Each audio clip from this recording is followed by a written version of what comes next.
Olá, investidores, gente linda do meu Brasil. Como vocês escolheram lá no grupo, hoje a gente vai falar do KNCR11, tá? Ele é um fundo de títulos e valores imobiliários e ele é gerido pela Quineia, que é o braço de fundos imobiliários do Grupo Itaú, tá? Então vamos lá. Primeiro a gente vai começar analisando, comparando o fundo em relação aos seus pares, né, aos seus concorrentes, e depois a gente vai entrar dentro do relatório gerencial dele e fazer alguns comentários do que eu fui vendo ali quando eu fui analisando o relatório gerencial. Então, beleza. Começa naquele site que a gente já tá habituado, que é o Oceans 14. Então ali eu pedi pra comparar o segmento inteiro de títulos e valores imobiliários e eu excluí o HCTR11 e o IRDM11 por motivos óbvios, né? Ele sabe da crise que tá tendo esses fundos imobiliários aí e eles não podem ser comparados ao fundo como os fundos geridos da Quineia, né? Então aí você vê que dentre os fundos, né, que estão sendo bem geridos, ele tá na primeira classificação, né, ali dentro do ranking de pontuação. A gente observa que ele tem um PSOBVP de 0,98, tem um dividend yield de 13,85%, ele gira em torno de despesas de em torno de 1%, ele tem caixa atualmente 5,56%. E aí de inadimplência você vê que ele é um fundo que tá com zero inadimplência, então realmente todos os devedores do fundo estão pagando pro fundo e a vacância é uma coisa que não faz sentido para os fundos de papel, já que ela não tem imóvel físico, tá? A quantidade de cotistas é uma quantidade relativamente grande. Geralmente os fundos da Quineia, eles têm uma quantidade bacana de cotista e com isso uma maior liquidez também. Então é fácil de você transacionar eles no mercado. O valor de mercado é de 5,7 bi, que é um valor também bom para um fundo de papel, tá? Os negócios por dia, volume diário e o patrimônio de 5,8 bi. Então eu vou entrar nele aqui pra gente olhar ele um pouquinho mais por dentro e olhar melhor os indicadores dele em comparação com o tempo, tá? Então vamos lá, nos anos anteriores, né, a gente observa que o P sobre VP dele fica ali entre 1,01 e 0,98, então atualmente hoje ele tá em 0,98. O valor patrimonial por cota, consequentemente, vem subindo por conta da valorização da cota.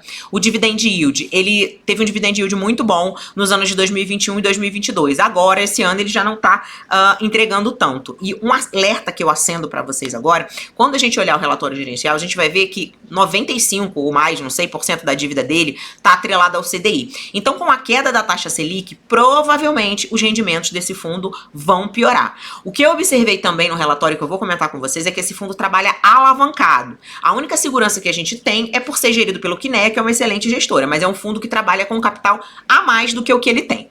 Continuando aqui nos indicadores, né? O percentual de despesa, a gente vê que gira ali entre torno de 0,80% e 1%, tá? Com maiores despesas ali no ano de 2021, provavelmente por conta do Covid. O percentual em caixa, ele até tá com bastante caixa em relação aos outros anos que ele tem, mas esse caixa, provavelmente, quando ele tiver uma oportunidade, ele usará para emprestar. Então, você tem que a inadimplência dele é zero, a quantidade de cotistas, a quantidade de cotas continua estável, então significa que do ano passado para cá ele não fez nenhuma emissão.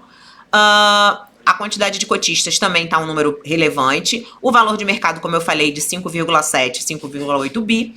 Negócios por dia, volume diário e patrimônio líquido. Aqui a gente consegue observar, ó, que ele tá alocado 94% em CRI e apenas 5,12% em títulos públicos, tá? Que provavelmente é o caixa dele que está aplicado em uma liquidez diária. Aí aqui a gente vê aqui a lucratividade dele, né? A gente observa como que tá sendo o resultado dele. Em 2020 ele teve um resultado negativo, mas aí logo depois, provavelmente por conta da pandemia, logo depois ele foi melhorando os resultados e não tem resultados crescentes. Em 2022 caiu um pouco, mas agora de 2022 para cá ele já tá com um resultado um pouco melhor. O resultado financeiro vem aumentando muito, por isso, como eu falei, ele é um fundo que ele trabalha alavancado. Se ele trabalhar alavancado, ele vai gerar resultado financeiro negativo, porque isso é os juros da dívida que ele contrai para continuar emprestando ali para continuar emprestando para outras pessoas, né? E o lucro líquido dele aqui se manteve mais ou menos em linha com o que estava em 2021, tá? Aí depois vocês podem dar uma olhada aqui no patrimônio líquido, porque eu não falo muito do patrimônio líquido, porque o patrimônio líquido é uma coisa mais estática, né? Então, assim, se você analisar ele uma vez no ano, né, quando é publicado o balanço anual da empresa, você já tá tranquilo. Então, assim, não tem muito o que mudar durante um ano num balanço patrimonial. Você tem que ficar focado justamente no fundo imobiliário, nos relatórios mensais que são enviados pelo gestor. Inclusive, a Quineia, ela faz um vídeo mensalmente com o gestor falando as perspectivas dele pro fundo, que é muito legal de vocês assistirem. Então, eu recomendo muito que vocês assistam para estarem ligados no que o gestor está pensando em fazer com o dinheiro do fundo, tá? Então aqui a gente tem o patrimônio líquido, né? E a gente finaliza por aqui a comparação e a análise dos fundamentos de modo geral. Aí a gente vai passar então para o relatório gerencial aí do fundo. Então é o fundo KNCR11, ele é o Quineia Rendimentos Imobiliários. Como a gente sabe, ele é um fundo de títulos e valores imobiliários, então ele é um fundo de papéis. O objetivo do fundo é ele investir em dívidas, né? Em títulos de CRIs que remunerem a pelo menos 103% líquido de IR do CDI. Então a gente vê que ele está totalmente atrelado a CDI, Selic, etc. Agora, em setembro, ele está pagando R$1,20 de cota, que é até um valor um pouco maior do que ele tinha pago nos meses anteriores, e ele diz que isso se deve à quantidade de números de meses e um pouco da melhoria um pouco dos meses em relação aos outros meses do ano, tá? Ele tem uma taxa média de CDI mais 2,40% ao ano, então assim, se o CDI tá 13, ele tende a remunerar 15,40. O CDI agora tá 11,25, então ele vai remunerar 13,65. Então, assim, a taxa média dele é CDI mais 2,40. Consequentemente, se o Banco Central continuar cortando o Selic, a CDI vai cair e a taxa média dele vai continuar caindo também, tá? A liquidez dele é de 10 milhões. Eu costumo dizer que o ideal para os fundos é que tenha pelo menos 1 milhão de liquidez de negociação diária, e aí a gente vê que ele tem 10 milhões de negociação, que é um excelente número para negociação de um fundo, tá? E aqui ele fala, posição final no período de agosto. Ele estava alocado 103% em CRIs e 4,3% em instrumento de caixa. Quando um fundo tem mais que 100% alocado em qualquer ativo, se você fizer o somatório de todos os ativos desse fundo e ele tiver mais de 100% do valor dele, isso significa que ele está alavancado, é sinal de que ele pegou, ele se endividou no mercado para ele poder continuar fazendo as suas operações ali. Como ele é um fundo que empresta dinheiro a juros, é óbvio que se ele pegar um dinheiro emprestado e pagar uma taxa de juros, sei lá, de 2% ao mês, e ele emprestar pagando 4% ao mês, ele está lucrando. Então, assim, o que a gente espera do gestor é que, ok, ele se alavancar, mas que ele se alavanque sempre atrelando as operações a um lucro maior para o fundo, tá? E aí ele fala que das principais movimentações que houveram na carteira no mês de agosto, ele fala que realizou um investimento, uma nova operação de CRIs, né, que é o CRIO Parque, e ele fala aqui que esse CRIO Parque é remunerado a CDI mais 2,5. E tem aqui uma garantia, que são a F de cotas, CF e FR, tá? E aqui, como eu falei, é o videozinho do fundo, né? É muito legal você acompanhar esse vídeo do gestor, porque ele explica exatamente o que esperar para os próximos meses desse fundo, e principalmente fundos atrelados ao CDI. A gente precisa muito ouvir o que o gestor vai dizer, se ele vai mudar a política do fundo de investir mais em CDI, se ele vai começar a alocar um pouco mais em PCA, o que ele vai fazer com o caixa da empresa daqui para frente, tá? E aí ele coloca aqui como é que é um resumo, né, da dívida dele, né, no caso desculpa, um resumo dos ativos dele. Ele mostra aqui que ele tem CRIs 102,4% é indexado ao CDI+, então é o CDI mais uma taxa de 2,40.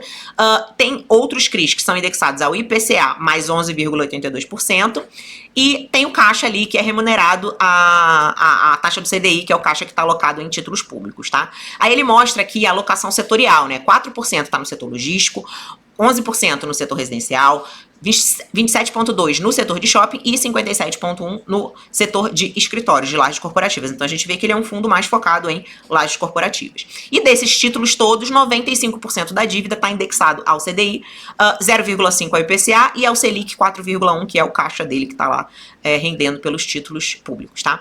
Aí aqui a gente vê um gráficozinho de negociação, né, do volume negociado, a cotação em mercado, cota patrimonial. E aqui a gente vê o resultado em si do fundo. A gente vê que esse mês foi gerado um resultado por cota de R$1,25, e ele optou por distribuir apenas R$1,20 e ficou aí acumulando, né, na reserva do fundo 37 centavos para futuras distribuições, tá? Isso aí, principalmente tendo esse contexto de queda na Selic, é uma boa prática para os fundos que são atrelados ao CDI já se precaverem para as futuras distribuições serem menores. Então ele vai fazendo ali uma reserva, pelo menos nos próximos 6 meses, para ele poder conseguir manter o fundo operando ali dentro dos valores atuais por um bom tempinho, tá? Aí aqui a gente vê, né, quais foram os rendimentos mensais do fundo. Dá pra gente fazer uma média aqui, que sai mais ou menos em torno de 1,20 mesmo. Aqui a cota diária. E a carteira dele de ativos. Como a gente falou, como eu falei, você vai observar que grande parte dos ativos dele são baseados em CRIs de escritórios, né, de lajes corporativas. E grande parte deles está indexado ao CDI. Então a gente consegue observar, até dando uma olhada rápida, a gente vê que tem muito CDI+.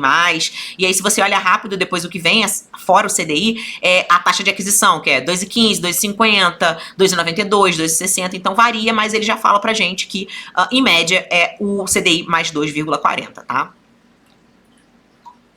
A gente observa aqui que o IPCA são 2 CRIs, um da Magazine Luiza e o da Partas de Empreendimentos, tá? Que eles são os únicos que são remunerados no IPCA.